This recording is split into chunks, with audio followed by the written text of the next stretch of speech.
تمام تعریفیں اللہ تعالیٰ جل مجدہ الکریم کے لیے، درود و سلام نبی کرم نور مجسم شفیع معظم احمد مجتبیٰ جناب حضرت محمد مصطفیٰ صلی اللہ تعالیٰ علیہ وسلم کی ذات والا صفات کے لیے حمد و صلوات کے بعد،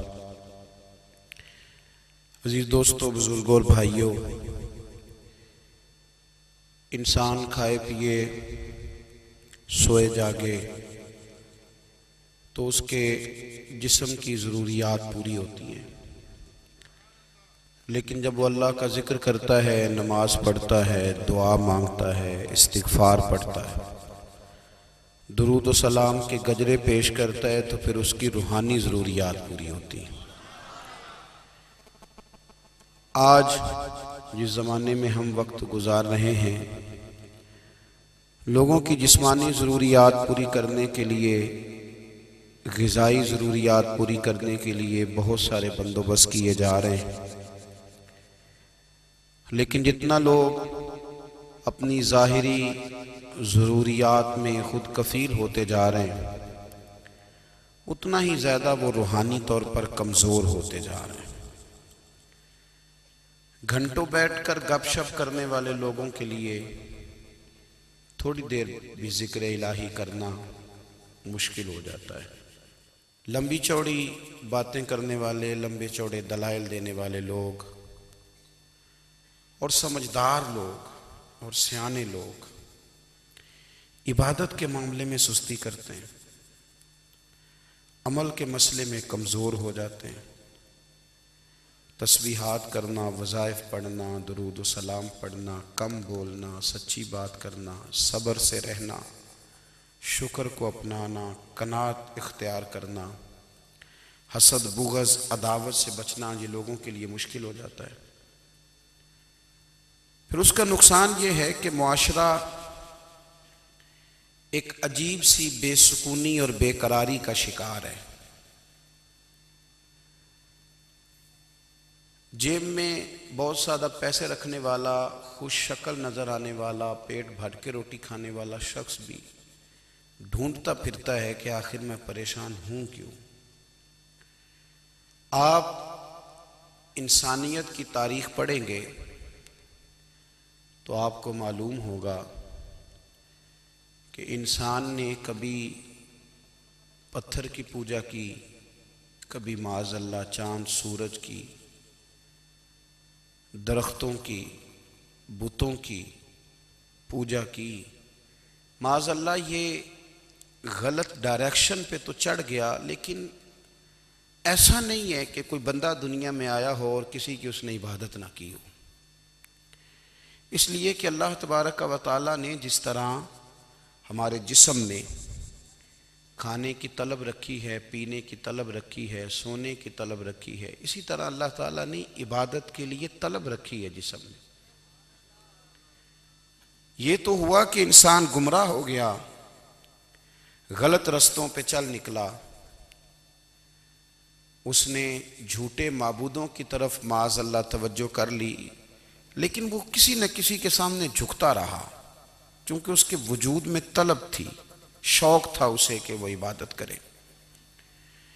اللہ تبارک و تعالی جب مسلمان کو توفیق دے اور اللہ کی بارگاہ کی جانب وہ رجوع کرے، تو پھر اس کا رویہ یہ ہونا چاہیے کہ اس کی توجہ ہو اللہ کی جانب۔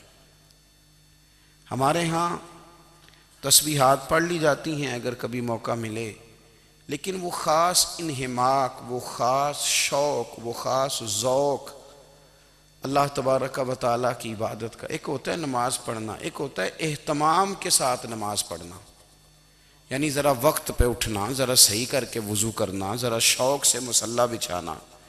ایک ہوتا ہے تسبیح پڑھ لینا، اور ایک ہوتا ہے ذرا تھوڑا سا نا شوق کے ساتھ اللہ کو یاد کرنا۔ آپ کبھی جو میں نے آیہ کریمہ پڑھی، اس کی آپ شان نزول دیکھیں، نبی کریم صلی اللہ تعالیٰ علیہ وسلم کے نا کچھ صحابہ اللہ کی محبت کے شوق میں حضور کی بارگاہ میں حاضر ہوئے، اور انہوں نے آ کے عرض پتہ کیا کیا؟ عرض کرنے لگے، یا رسول اللہ صلی اللہ تعالی علیہ وسلم سالوں بیت گئے ہیں سجدے کرتے ہوئے، حضور سالوں بیت گئے ہیں تسبیح پڑھتے ہوئے، سالوں بیت گئے کہتے ہوئے کہ سبحان اللہ وہ پاک ہے، ہمیں سالوں بیت گئے یہ کہتے ہوئے کہ اللہ اکبر وہی سب سے بڑا ہے، سالوں بیت گئے کہتے ہوئے کہ الحمدللہ ساری تعریفیں اللہ کے لیے، سالوں بیت گئے اس کی تسبیح کرتے، تحلیل کرتے، تکبیر کہتے۔ حضور اب نہ ہمارا اپنے رب سے ملنے کو جی چاہتا ہے، کبھی اے حقیقت منتظر نظر آ نہ لباس مجاز میں، لاکھوں سجدے تڑپ رہے ہیں میری جبین نیاز میں۔ اور اقبال کہنے لگے کہ تیرے عشق کی انتہا چاہتا ہوں، تو میری سادگی دیکھ کیا چاہتا ہوں، میرا ذرا سا تو دل ہے مگر شوق اتنا، میں وہی لن ترانی سنا چاہتا ہوں۔ میرا بھی دل کرتا ہے کہ اللہ میں تجھے کہوں میں تجھے دیکھنا چاہتا ہوں، جس طرح حضرت موسیٰ کلیم علیہ السلام نے کہا تھا، اور تو مجھے کہے کہ لن ترانی تو نہیں دیکھ سکتا، ذرا سا تو دل ہے مگر شوق اتنا، میں بھی وہی لن ترانی سنا چاہتا ہوں۔ پھر کہنے لگے بھری بزم میں راز کی بات کہہ دی، بڑا بے ادب ہوں سزا چاہتا ہوں۔ دیکھو سب لوگوں کے بیچ ہی میں نے یہ کہہ دیا۔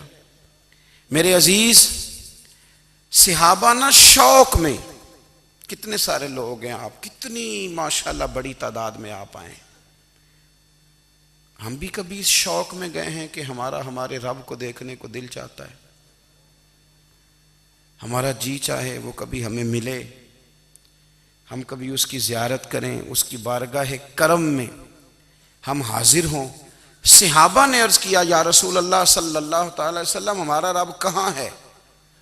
ہمارا نا اپنے رب کو دیکھنے کو جی چاہتا ہے۔ جب صحابہ نے یہ عرض کیا تو اللہ نے قرآن مجید نازل کیا، فرمایا وَإِذَا سَأَلَكَ عِبَادِي أَنِّي فَإِنِّي قَرِيبٌ، محبوب جب میرے بندے آپ کی بارگاہ میں آ کے میرے بارے میں پوچھیں نا تو ان سے کہہ دینا میں ان کے قریب ہی ہوں، قریب ہی ہوں۔ دلیل کیا ہے؟ بھائی اذا دان، یہ جب بھی مجھ سے دعا مانگیں گے میں ان کی دعاؤں کو قبول فرماؤں گا، میں ان کے قریب ہوں، میں ان کے قریب ہوں، یہ جب بھی دعا مانگیں گے نا میں قبول کروں گا، میں ان کے قریب ہوں۔ اللہ تبارک و تعالیٰ کے بندے اللہ سے محبت کرتے، رب کی بارگاہ میں جھکتے، اس کو اپنے دکھ سناتے، اس کے پیارے محبوب صلی اللہ تعالیٰ علیہ وسلم کا وسیلہ لے کے اس کے حضور حاضر ہو جاتے، پیشانیاں سجدوں سے روشن ہوتی۔ ہم نا ہر چیز کے لیے وقت نکالتے ہیں، ہر چیز کے لیے، لیکن عبادت کے لیے وقت نہیں نکالتے۔ ہر شے آباد ہے، ہر شے، ہماری فیس بک بھی آباد ہے، واٹس ایپ بھی آباد ہے، ہمارے ٹویٹر بھی آباد ہیں، ہماری ہر چیز آباد ہے، سب سے کم آباد ہمارا مصلی رہ گیا ہے، سب سے کم۔ وہ لوگ اب ڈھونڈنے سے ملتے ہیں جن کی بغل میں مصلی ہوتا تھا۔ میرے بھائی آپ کتنا کو دنیا کے پیچھے بھاگو گے تھکا دے گی، کتنا دولت کے پیچھے بھاگو گے تھکا دے گی۔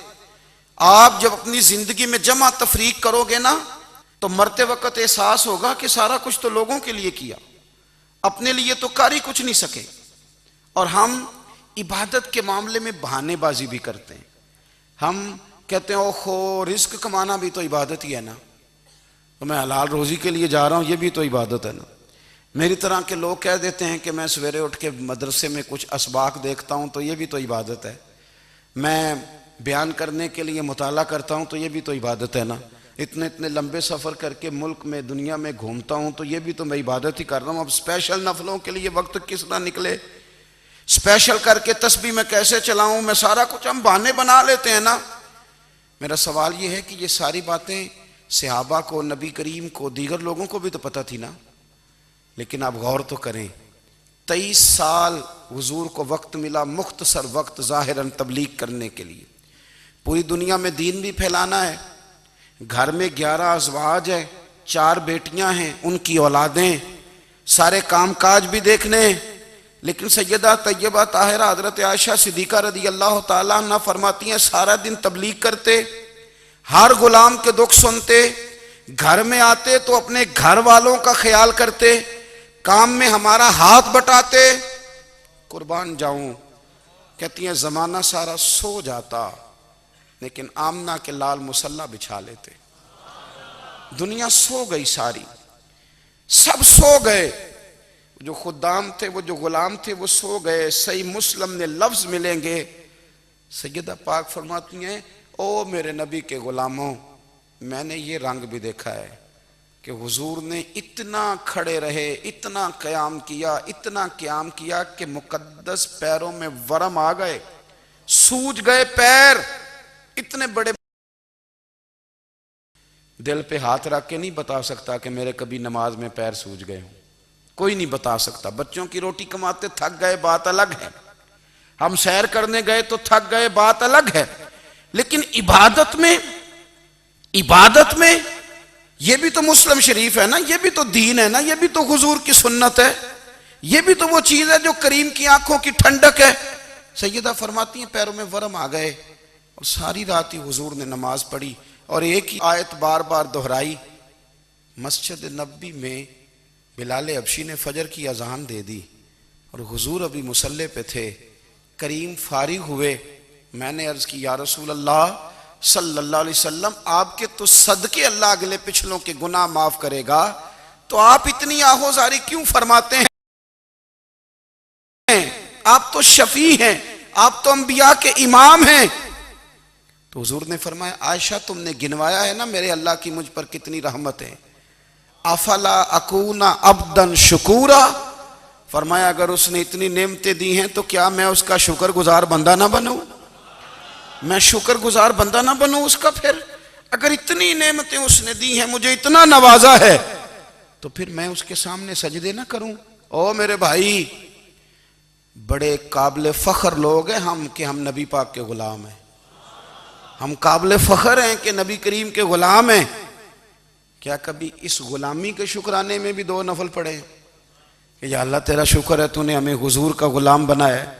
یاد رکھیں کہ اپنی روحانی زندگی کو آباد کریں، استغفار پڑھیں، تسبیحات کریں۔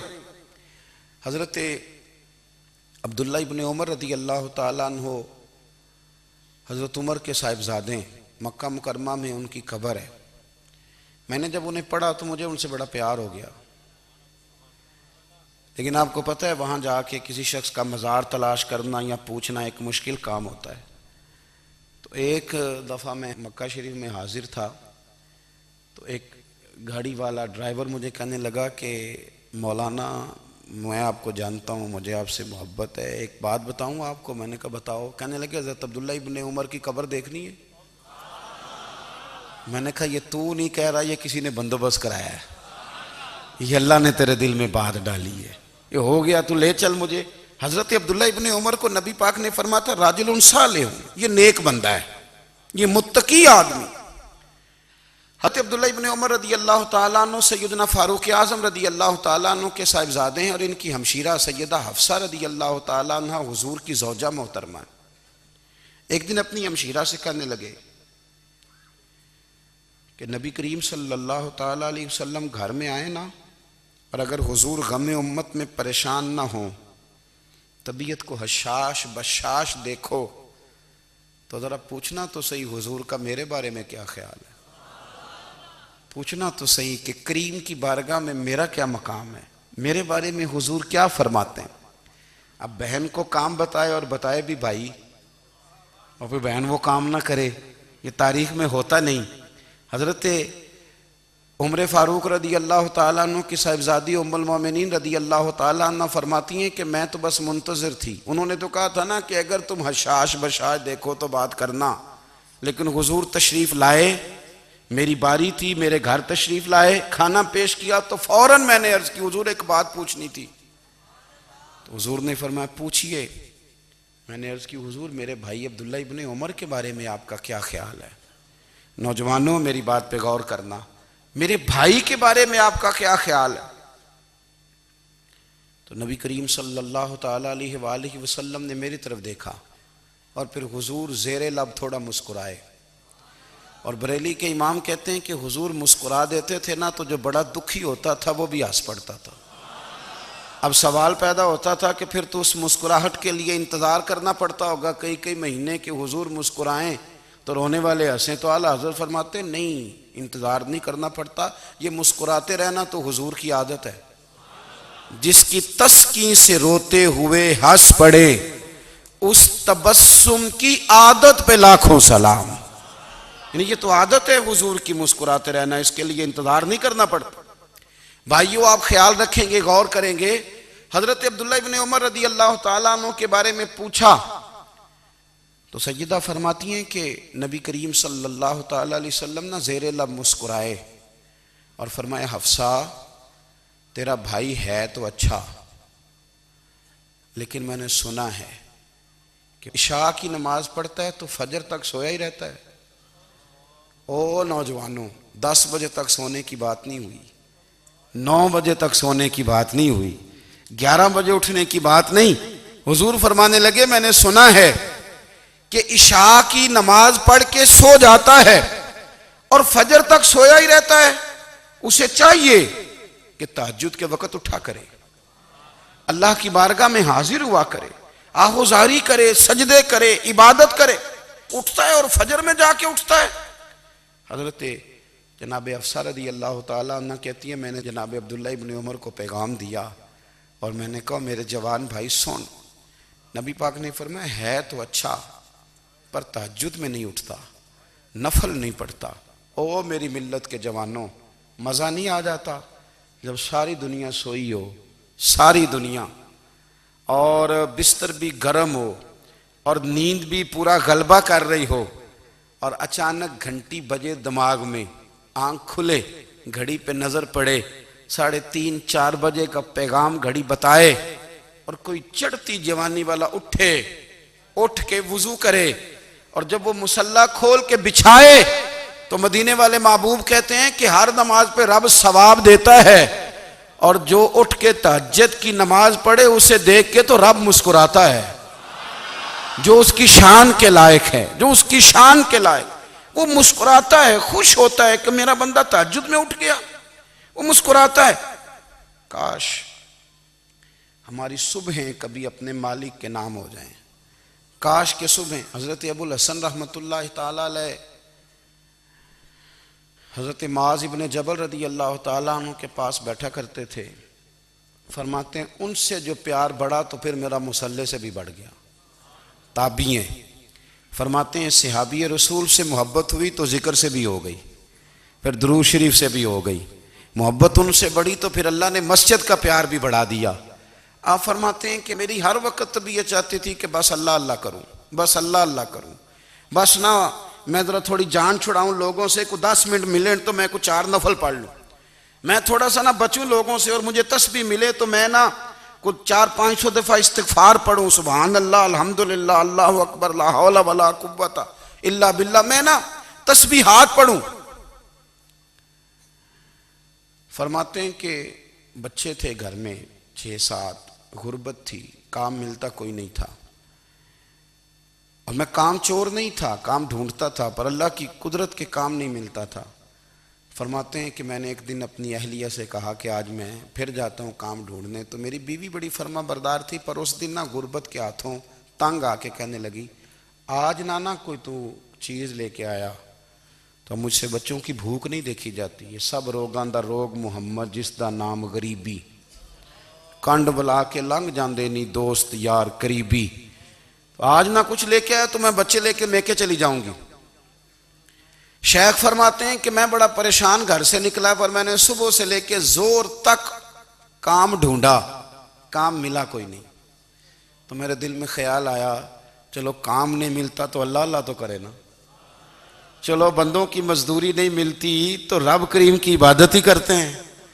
فرماتے ہیں کہ میں نے نا فرات کے پانی سے وضو کیا، نہر کے، شدید دھوپ تھی، ساتھ ریت تھی اور ریت تپ رہی تھی، میں نے اپنا رومال وہیں مصلی کے طور پر بچھا لیا، اور فرماتے ہیں کہ زور سے لے کر عصر تک نماز پڑھی، دھوپ بھی پورے زور پہ، پر میرے سجدے کا ذوق بھی پورے زور پہ۔ فرماتے ہیں سورج بھی چمک رہا ہے اور رب کی عبادت کا ذوق بھی پورے زور پہ، میں سجدہ کروں تو پھر میرا اٹھانے کو جی نہ چاہے، میرے استاد لکھا کرتے تھے، یہ ان کا شعر ہے، وہ کہا کرتے تھے مجھے سوز دے، مجھے ساز دے، اور مجھے نیم شب کا نیاز دے، دم سجدہ خود کو میں توڑ دوں، مجھے ایسا ذوق نماز دے، اور میں تیری بہار کا پھول ہوں، میں کھلا بھی ہوں تو تیرے لیے، مجھے میری شاخ سے توڑ لے، مجھے اپنی زلف کا ناز دے۔ بھائی فرماتے ہیں کہ عصر تک میں نے نفل پڑھے، دل ڈھلنے لگا، عصر کی نماز پڑھی اور میں وہاں سے چلا۔ اب میں جب نکلنے لگا تو دل میں خیال آیا کہ چھوٹی چھوٹی دیواریں ہیں گھر کی، بغیر کچھ لیے جاؤں گا تو بیوی دور سے دیکھے گی تو شور کرے گی کہ پھر خالی ہاتھ آ گیا ہے۔ کہتے میں نے اپنے اسی رومال میں جس پہ میں نے نماز پڑھی تھی نا، رومال میں کی آخی دے پنجابی صافہ کہتے ہیں، اسی میں نا میں نے کچھ ریت بھر لی کہ وہ دور سے دیکھے گی تو سمجھے گی کچھ لے کے آیا ہے، چلو جا کے اسے بتا دوں گا کہ آج پھر مزدوری نہیں ملی۔ کہتے ہیں وہ ریت لے کر جب میں گھر میں گیا تو پہلے بیوی دروازے پہ کھڑی ہوتی تھی، پوچھتی تھی خالی ہاتھ آ گئے ہو؟ آج میں نے دیکھا تو ہے ہی کوئی نہیں۔ فرماتے ہیں میں اندر داخل ہوا، سلام لیے، کونے میں میں نے وہ رومال رکھ دیا اور میں نے آواز دی کہ بھلی مانس کہاں ہو؟ تو وہ کہنے لگی آپ منہ ہاتھ دھو لیں، میں روٹی لے کے آئی۔ میں نے کہا روٹی کہاں سے آ گئی؟ یہاں تو کئی دنوں کے فاقے، تو کئی دنوں کی غربت ہے، یہاں تو اس گھر میں تو فقیری ہے۔ فرماتے ہیں کہ وہ روٹی لے کے آئی اور اس وقت کی جو موجودہ نعمتیں تھیں، سمجھ لیں سلاد، اچار، ہر چیز ساتھ لائی۔ میں نے کہا کہ بچے کہاں گئے؟ کہنے لگی وہ کھانا کھا کے کھیلنے گئے، آپ کھانا کھا لیں آ جاتے۔ کھانا اس نے چن دیا۔ میں نے حیرت انگیز لہجے میں ساری نعمتیں اپنے دسترخوان پہ دیکھ کر کے بیوی سے پوچھا یہ کہاں سے آیا کھانا؟ بچوں کو تو نے کہاں سے کھانا کھلایا؟ یہ سارا کچھ کیسا ہے؟ تو کہنے لگی پتہ نہیں آج آپ کس کریم کی مزدوری کرنے چلے گئے تھے، پتہ نہیں کس کریم کی، میرے گھر میں تو اتنی نعمتیں آئی ہیں کہ مجھ سے سنبھالی نہیں جا رہی، اتنا اناج ہے، اتنا گندم ہے، کس کریم کے دروازے آج چلے گئے تھے؟ یہ کہتے کہتے وہ اٹھی اور اٹھ کر کے کہنے لگی پہلے بڑا کچھ آیا تھا، اب کیا لے آئے ہو؟ اور جا کر کے نا اس نے وہ ریت والا رومال کھولا، کہنے لگے میں تو لے کے آیا تھا ریت، تو میرے رب نے اسے بھی سونے اور ہیرے بنا دیا تھا۔ جب آپ کی توجہ اللہ کی جانب، میرے نبی پاک صلی اللہ تعالی علیہ وسلم نے فرمایا ہر چیز اپنے رب سے مانگ، ہر چیز مانگ، ہر چیز مانگ۔ یا رسول اللہ کیا کچھ؟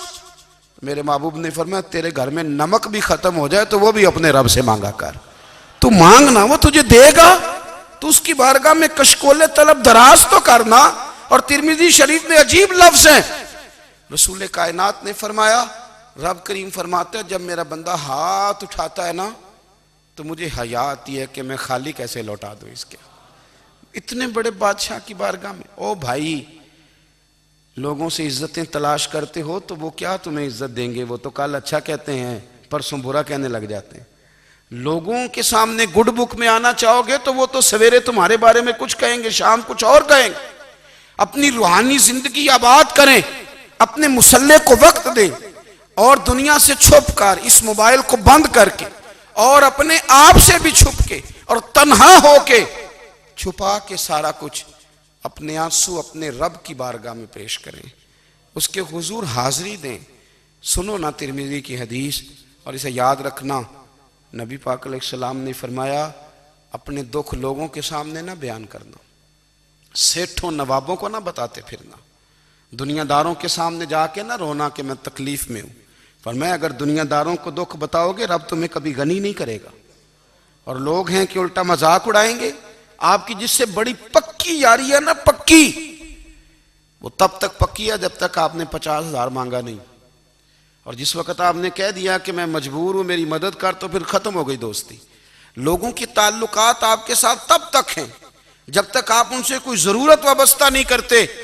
کریم محبوب فرمانے لگے بندوں کے سامنے دکھ نہ بیان کرنا، اللہ تجھے کبھی غنی نہیں کرے گا، تو اپنے دکھ اپنے رب کو بتا، تو دعائیں مانگ، تو اس کی بارگاہ میں حاضر ہو، تو اس کے حضور عرض کر۔ فرمایا اپنے دکھ اپنے رب کو بتا، وہ جلدی کرے یا دیر سے کرے تجھے ساری دنیا سے بے نیاز کر دے گا، تجھے کسی کا محتاج نہیں رہنے دے گا۔ اپنے مسلح کو، اپنی دعاؤں کو. ایک بزرگ فرماتے ہیں میں نے دعا مانگنے کا طریقہ اپنی بیوی سے سیکھا. دعا مانگنے کا طریقہ اپنی، سیکھنے والے تو اپنے بچوں سے بھی سیکھ لیتے ہیں، سیکھنے والے تو ہر ایک سے سیکھتے ہیں. وہ کہتے ہیں میں نے دعا مانگنے کا سلیقہ اپنی بیوی سے سیکھا ہے. حضرت وہ کس طرح؟ فرمانے لگے میری بیوی نے نا مجھے کوئی کام بتایا، کچھ پیسوں کی ضرورت کے لیے کہا، تو میں نے اسے کہا کہ بھئی ابھی میرے پاس نہیں ہے، کچھ دنوں میں آتے ہیں تو میں دے دوں گا. عورتوں کی عادت ہوتی ہے وہ بار بار یاد کراتی ہیں. 2-4 دنوں کے بعد پھر اس نے کہا حضرت وہ میں نے کہا تھا کچھ پیسے، میں نے اسے کہا کہ ابھی میرے پاس نہیں ہے، کچھ دنوں میں ملتے ہیں تو میں تمہیں دے دوں گا. اس نے کچھ دنوں کے بعد پھر کہا حضور وہ میں نے کچھ پیسے کہے تھے. فرماتے میں نے ڈانٹ دیا، میں نے کہا کہ کیا تو روز مجھے شرمندہ کرتی ہے، کہا نا میرے پاس نہیں ہے، ہوں گے تو دے دوں گا، تو روز یاد کراتی ہے. فرماتے ہیں اس نے پہلے تو میری ڈانٹ کو سہا، پھر میرے سخت جملوں نے اس کی آنکھوں میں آنسو پیدا کر دیے، پھر اس نے اپنے آنچل میں اپنے اس دکھ کو سمیٹا، اور پھر اس نے ایک جملہ کہا تو میں رو پڑا، اور مجھے اپنے رب سے مانگنے کا طریقہ آ گیا. مجھے کہنے لگی حضرت جی آپ نے ڈانٹ دیا میں نے سہ لیا، پر آپ ہی میرے شوہر ہیں، بتائیں نا آپ سے نہ کہوں تو میں کس سے جا کے کہوں. فرماتے ہیں میں رو پڑا، اور میں کھل کے رویا، اور میں تڑپ کے رویا، اور پھر میری سسکیاں بند گئیں. تو مجھے کہنے لگی آپ کو کیا ہوا؟ میں نے کہا مجھے بھی دعا مانگنی آ گئی ہے. جب میں اسے کہوں گا نا اللہ تو ہی میرا رب ہے، میں تجھ سے نہ کہوں تو میں کس سے جا کے کہوں؟ میں کیوں کسی بندے سے سوال کروں؟ میں کیوں کسی دنیا دار سے کہوں؟ میں تیرے بندوں کا، نیک بندوں کا وسیلہ لے کے، تیرے محبوب کی غلامی لے کے تیری بارگاہ میں آیا، تجھ سے نہ مانگوں تو کس سے مانگوں؟ سمجھ آ گئی ہے. جب میں اس رنگ میں مانگوں گا تو پھر رب میرے اوپر بڑا ہی فضل فرمائے گا، وہ میرے اوپر بڑی رحمت کرے گا، وہ میرے لیے آسانیاں کرے. عزیز دوستو ہم اس طرح کرنے لگ گئے ہیں کہ ہم نے نا اپنے تعلقات پر اعتماد کرنا شروع کر دیا ہے. میرے تعلقات بہت ہیں. ہم نے اپنی دولت پر اعتماد کرنا شروع کر دیا ہے، میرے پاس دولت بہت ہے. ہم نے اپنے علم پر، اپنی شہرت پر اعتماد کرنا شروع کر دیا ہے کہ میرے پاس فلاں چیز بہت ہے. یاد رکھنا جب بے نیاز اپنی صفت بے نیازی دکھاتا ہے تو بڑی بڑی دولتوں والے مجبور نظر آتے ہیں. بھائیو جب انسان کا رشتہ اپنے مالک کے ساتھ ہوتا ہے پھر تو غم بھی کچھ نہیں کہتے، پریشانیاں بھی کچھ نہیں کہتی، پھر تو زندگی صبر والی، پھر تو زندگی توکل والی، پھر تو زندگی بھروسے والی. پھر انسان اپنے آپ کو رسوا نہیں کرتا، دنیا داروں سے امیدیں اس کی ختم ہو جاتی، امیدیں اللہ رسول سے لگا لیتا ہے، مضبوط ہو جاتا ہے، مضبوط، طاقتور ہو جاتا ہے، خوددار ہو جاتا ہے، باوقار باعزت ہو جاتا ہے. حضرت بہلول دانا رحمت اللہ علیہ بیٹھے تھے تو ہارون رشید حج کر کے آ رہا تھا، تو رستے میں حضرت شیخ سے ملاقات ہو گئی تو السلام علیکم کے بعد کہنے لگا حضور کوئی حکم ہو تو بتائیے گا. تو حضرت بہلول دانا فرمانے لگے تیرا رب کون ہے؟ اس نے کہا اللہ. تو فرمایا میرا کون ہے؟ کہا اللہ. فرمانے لگے تو بڑا ہی بیوقوف ہے، کیا تو یہ سمجھتا ہے کہ رب ہارون رشید کو تو دے گا اور بہلول دانا کو بھول جائے گا؟ تیرا بھی وہی رب ہے، میرا بھی وہی رب ہے. اس نے اگر تجھے دے کے آزمایا ہے تو ہو سکتا ہے مجھے نہ دے کے آزما رہا ہو. جب اس کی حکمت کے تقاضے ہوں گے تو عطا کرے گا اور دے گا. تو جا اپنا کام کر. بھائی اپنی روحانی زندگی، اپنی عبادات، اپنے وظائف، اپنے روزمرہ کے معاملات، اپنی دعائیں، اپنا استغفار. دیکھو کوئی مشکل کام تو نہیں، 2 رکوع ہیں سورہ واقعہ کہ اگر رات کو پڑھ لی جائے تو. میں کس طرح یہ بات بیان کروں کہ تعویذ بانٹنا آسان ہے اور وظیفہ بتانا مشکل ہے. سارا دن تعویذ بانٹیں تو لوگ لینے کو تیار ہیں، اور اگر آپ وظیفہ بتائیں تو کہتے ہیں تو مشکل کام ہے. او خدا کے بندے، اگر آپ کا تعلق قرآن پاک کے ساتھ مضبوط ہو، قرآن پاک کے ساتھ اگر آپ کا رشتہ ہو، لوگ سفارشیں ڈھونڈتے ہیں نا دنیا میں، کوئی تعلق مل جائے تو میرا کام ہو جائے.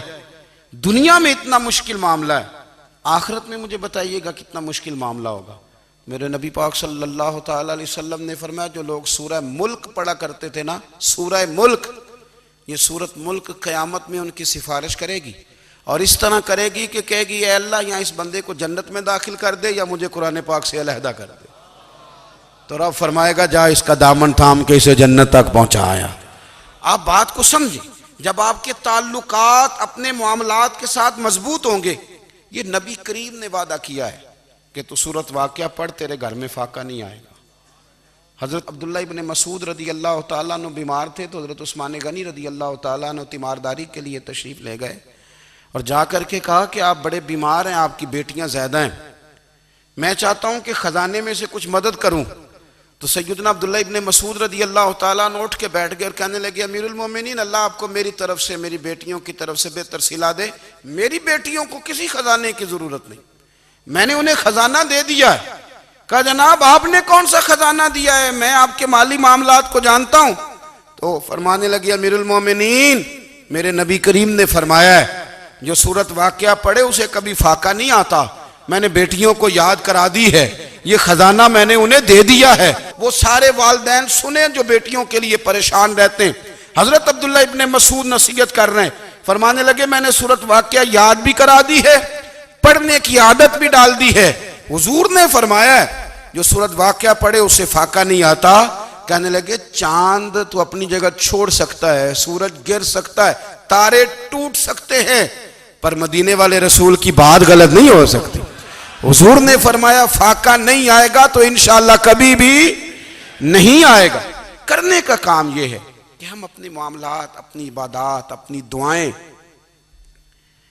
کبھی 10 منٹ عادت ہو جائے نا دعا مانگنے کی علیحدہ سے رات کو۔ حضور نے فرمایا جو فرض نماز کے بعد دعا مانگے اللہ اس کی قبول کر لیتا ہے۔ نبی پاک صلی اللہ تعالیٰ علیہ وسلم نے فرمایا اللہ مسافر کی دعا قبول فرماتا ہے۔ حضور نے فرمایا اللہ مظلوم کی دعا قبول فرماتا ہے۔ حضور نے فرمایا بیمار سے دعا کراؤ اللہ اس کی دعا قبول فرماتا ہے۔ میرے نبی پاک نے فرمایا ماں باپ جب بھی اولاد کے لیے ہاتھ اٹھائیں، ویسے تے بلے شاہ تو آسمانی اڈدیاں ہی پھڑ دیں، جڑا گھر بیٹھا انہوں بڑھیا ہی نہیں۔ حضور فرمانے لگے ماں باپ جب بھی اولاد کے لیے دعا فرمائیں اللہ ان کی دعا کو قبول کرتا ہے۔ آپ اپنا تعلق بنائیں، دعا کے ساتھ، عبادت کے ساتھ، مصلی کے ساتھ رشتہ بنائیں، استغفار پڑھیں۔ صلاح الدین ایوبی صلیبی جنگوں میں تھے، رات کو مسجد اقصیٰ میں نماز پڑھی تو پریشان تھے۔ ایک بزرگ سے ملاقات ہوئی تو وہ کہنے لگے کہ آپ بڑے پریشان ہیں۔ کہنے لگے حضور پریشان اس لیے ہوں کہ پہلے ہی مسلمان کمزور ہے، اب میں نے سنا ہے دشمن کا ایک بحری بیڑا وہ جنگی سامان سے بھرا ہوا آ رہا ہے، تو اب ان کے پاس اور تلواریں اور نیزے آ جائیں گے، مسلمانوں کے پاس پہلے ہی وسائل کی کمی ہے، پریشان ہوں کس طرح کر کے مقابلہ کریں گے۔ یہ بات کہتے ہی صلاح الدین ایوبی نے بزرگوں سے کہا حضور آپ بھی دعا کرنا، دعا کی بڑی طاقت ہے۔ میرے نبی پاک نے فرمایا دعا مومن کا ہتھیار ہے، دعا مومن کا۔ حضور نے فرمایا تقدیر کو سوائے دعا کے کوئی چیز نہیں بدل سکتی، دعا مومن کا ہتھیار ہے، یہ کافر کے پاس کوئی نہیں، یہ ہتھیار ہے مومن کا۔ اللہ کرے آپ کو سمجھ آئے، پھر سنیں کئی بار کہہ چکا ہوں یہ ہتھیار ہے۔ کافر کے مقابلے میں جو تیرے پاس سب سے بڑا ہتھیار ہے وہ دعا ہے۔ دعائیں کرانی چھوڑ دی، کرنی چھوڑ دی، لینی چھوڑ دی۔ حضرت سیدنا انس بن مالک رضی اللہ تعالیٰ عنہ فرمایا کرتے تھے میں نے وہ رنگ دیکھا ہے جب حضور دعا مانگتے تھے اور حضور کی مقدس آنکھوں میں آنسو بھی ساتھ ہی بہا کرتے تھے، میں نے وہ انداز دیکھا ہے۔ تو صلاح الدین ایوبی بزرگ سے کہنے لگے آپ بھی دعا کیجیے، اور خود رونے لگے اور سر سجدے میں رکھ کے رونے لگے، اور عشاء سے لے کر فجر تک روئے، خوب روئے۔ صبح وہ بزرگ آئے تو صلاح الدین ایوبی کا خوبصورت اور ہنستا ہوا چہرہ دیکھا، کہنے لگے آپ بڑے خوش ہیں، رات تو میں نے بڑے روتے ہوئے دیکھا تھا۔ تو کہنے لگے حضور وہ جو بحری بیڑا آ رہا تھا نا وہ پانی میں ڈوب گیا ہے، اب وہ نہیں آ رہا، ابھی خبر آئی ہے تو میں بڑا خوش ہوں۔ بزرگ کہنے لگے اٹھ سینے سے لگ، اور سن ایک بات، وہ بحری بیڑا پانی میں نہیں ڈوبا، وہ تیرے آنسوؤں میں ڈوب گیا ہے۔ وہ جو تو رات رویا ہے نا رب کریم کی بارگاہ میں تو وہ ڈوب گیا ہے۔ بھائی اپنا مصلی کا، عبادت کا، وظائف کا، اللہ اللہ کا سلسلہ اس کو مضبوط کریں، اپنی دعاؤں کے تعلق کو مضبوط کریں۔ دعائیں بڑے انقلاب برپا کر دیتی ہیں۔ ہم تھوڑے تھوڑے نا جب سے خشک ہوئے ہیں نا، خشک، اور میری تو جماعت ہی صوفیاء کی جماعت تھی، ہم تو داتا علی اجمیری کی جماعت سے، ہم تو خواجہ اجمیری کی جماعت سے، ہم تو شیخ احمد فاروق سرہندی کی جماعت سے، ہم تو صوفیاء کی جماعت۔ ہماری جماعت نے بھی وہ تعلق جو ہمارے بزرگوں نے بنایا تھا۔ بزرگ اللہ کے قریب کیسے جاتا ہے؟ ہمارے یہاں نا بہت سارے لوگ کہتے ہیں جی نظر ہو گئی تو کام ہو گیا۔ بھئی جو بخاری مسلم میں طریقہ ہے نا اللہ کا قرب پانے کا، وہ تو نفل ہے۔ نبی کریم علیہ السلام نے فرمایا بندہ نفلوں کے ذریعے رب کے قریب جاتا ہے، اور اتنا قریب جاتا ہے کہ پھر اللہ اس کی زبان بن جاتا ہے، اللہ اس کی آنکھیں بن جاتا ہے، کان بن جاتا ہے، ہاتھ اور پیر بن جاتا ہے۔ تو یہ تو عبادت ہے، یہ تو اللہ کی بارگاہ کی حاضری ہے جو آپ کو اللہ کے قریب کرے گی۔ تو اپنے نماز کو اہمیت دے کے ادا کریں، نمازیں موبائل بند کر کے ادا کریں۔ لیکن نا کچھ لوگ کہتے ہیں مجھے ٹائم نہیں ملتا نماز کا، تو میں کہتا ہوں یہ آپ نے بڑی جرت کی بات کی ہے۔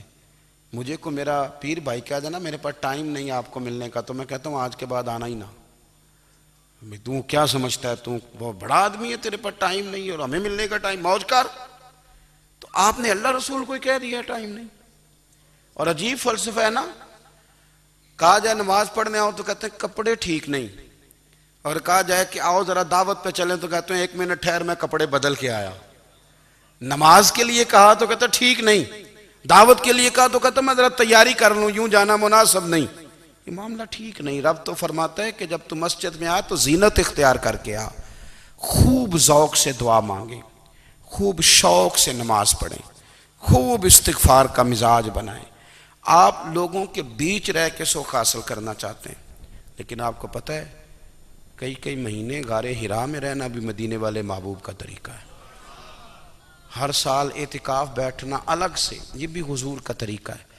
مسجد نبوی کے اندر دروازہ کھلتا تھا نبی کریم کا، پر گھر کے اندر نفل پڑے نبی پاک نے۔ اور حضور فرماتے ہیں کچھ نفل نماز گھر میں بھی پڑھا کرو، گھر کو قبرستان نہ بناؤ۔ ہمارا گھر اللہ کے ذکر سے آباد ہوگا اگر ہم نماز پڑھیں گے نا۔ میں جب سنت پڑھنے کے لیے گھر میں کھڑا ہوتا ہوں تو میرا جو 2.5-3 سال کا بیٹا ہے نا، وہ بھی میرے ساتھ نماز پڑھنی شروع کر دے۔ اسے پتہ کوئی نہیں نماز کیا ہوتی ہے، لیکن وہ بھی نا سجدہ نہ بھی کرنا ہے تو ساتھ لیٹ ضرور جاتا ہے۔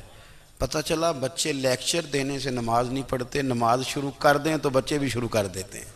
ہم جب پریشان ہوتے ہیں تو لیکچر دیتے ہیں، تو لیکچر تو باہر شاید چل جائے، گھر میں کیسے چلے گا؟ گھر میں تو عمل چلے گا۔ تو میرے عزیز، آج کے اس روحانی اجتماع میں ہمارے دوستوں نے جو محنت کی، ہم نے بار بار اپنی نیت سے پوچھا خدا ہمیں معاف کرے اگر کوئی ذاتی شہرت ہے، کوئی ہمارے ذاتی مفادات ہیں، رب ہمیں ہدایت دے۔ ہماری یہ خواہش تھی کہ روحانی اجتماع ہمیں تھوڑا سا اللہ اور اس کے رسول کے جانب مائل کرے، کچھ ہمارا رشتہ مصلی کے ساتھ مضبوط کرے۔